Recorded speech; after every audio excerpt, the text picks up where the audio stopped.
In today's video, I'm going to show you how to use default themes for quick designs in Artistly AI. First, log into your Artistly account and go to the AI image generator or design dashboard. This is where you can quickly create visuals using built-in presets. Next, find and open the default themes section. These are pre-made style templates that automatically set the look, color palette, and overall design direction for your output. Choose a theme that fits your goal, like modern, minimal, cinematic, business, or cartoon. Once selected, it will instantly guide the style of your design.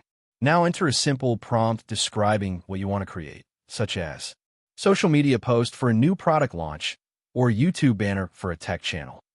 Click Generate and let Artistly AI create your design using the selected default theme. This helps you get professional-looking results much faster without starting from scratch. If you want different looks, just switch themes and regenerate until you find the best style for your project. Once you're happy with the result, download your design in high quality and use it for your branding, content, or marketing. Thank you for watching this video. Please feel free to use the affiliate link in the description.